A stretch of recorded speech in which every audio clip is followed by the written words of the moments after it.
Hello, good morning and good afternoon sa inyo and good evening.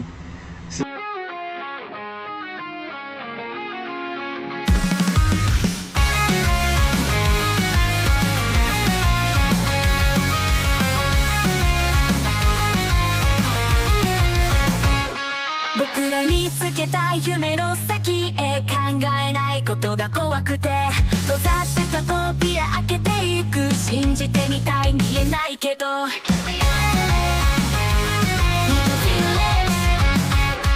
踏み出してみて世界は変わるよ。 Si Jel po to.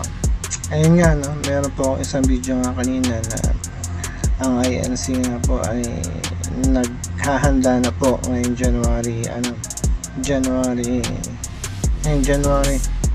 para po sa malawakang rally at mapayapang rally. Bali po ito ay gaganapin po ngayong January 2025 para sa mapayapang rally, protesta. Hindi po sila tuloy nung fake news pala po yung yung dating sinabi na mag-rally agad sila ng before December ba yun. Ngayon matutuloy na nga po dahil gaya po nung isang video ko na mag-rally nga po sila ngayong January. Naghahanda na po ang mga iba't ibang namumuno sa iba't ibang distrito ng ating bansa.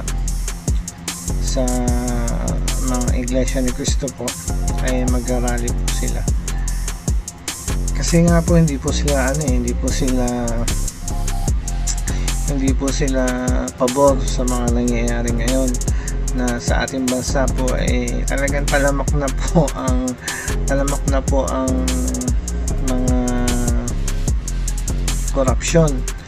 Ginagawa na pong legal ang mga korupsyon, ang pagkukurap dito sa ating bansa. Legal na, kaya hindi masyadong halata, pero legal na po yung pagiging korupsyon nila. Kumbaga po ay ginagawa na po nilang legal at hindi masyadong masilip.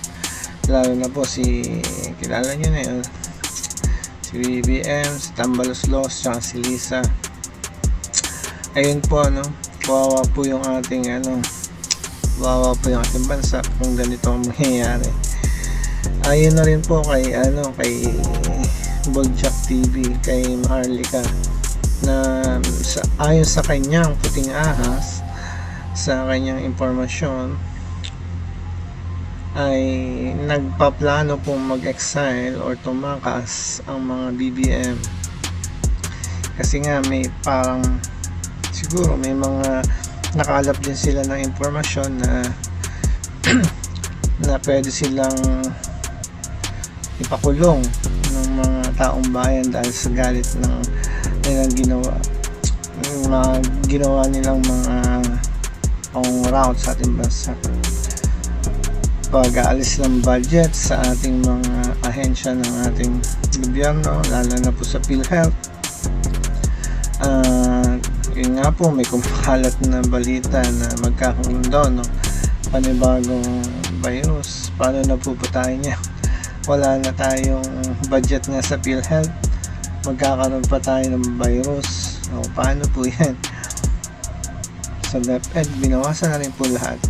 Kaya dapat po matagal na po tayo nag-rally at mapatalsik na yung mga namumunong buhaya sa ating gobyerno. Kasi po hindi po titigil yan hanggat hindi po maayos yung mga nakaupo dyan sa gobyerno. Sana po sa darating na eleksyon sa botohan, piliin naman po natin yung may malasakit, kahit di po matalino. Hindi po ako nakampanya. Kahit di po matalino, basta may malasakit po sa ating bansa. Kasi aanin mo pa ang talino kung wala ka namang malasakit sa bansa, or aanin mo pa ang talino kung gagamitin mo naman sa masama, di ba? Mas delikado po yung matalino na masama, dahil kayang-kaya nilang mag-manipulate ng mga bagay-bagay sa ating gobyerno, lalo na pag matalino ka nga, pero ginagamit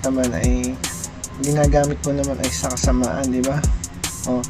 Mas okay na ako dun sa may wala kang talino pero may malasakit sa bayan at hindi ka nangungurakot sa ating bansa.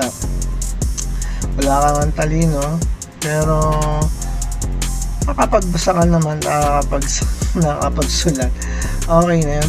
Basta po may malasakit sa ating bansa. Mo pa yung talino kung ikaw naman ay corrupt sa ating bansa, pahirap sa ating bansa, di ba? Kaya po sa darating na eleksyon ay biboto naman natin yung mga dapat may malasakit sa ating bansa. Hindi porket walang natapos walang matapos, tinapos na sa ating, yung kung walang natapos na mataas sa ating pag-aaral ay hindi natin na iboboto. Paano kung may malasakit ng sa ating bansa, di ba?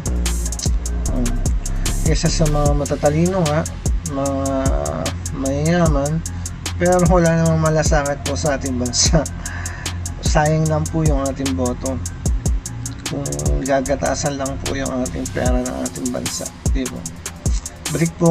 Balik po tayo sa sa INC, Iglesia ni Cristo po. Courtesy po sa mga taga INC po, Iglesia ni Cristo.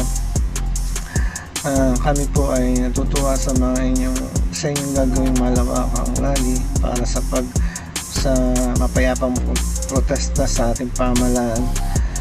Sana naman po ay may magbago at di masayang po yung pagod ninyo. Kayo po pagpalain nawa kayo ng nating Panginoon at kayo mabuhay po kayo. God bless po sa inyo lahat.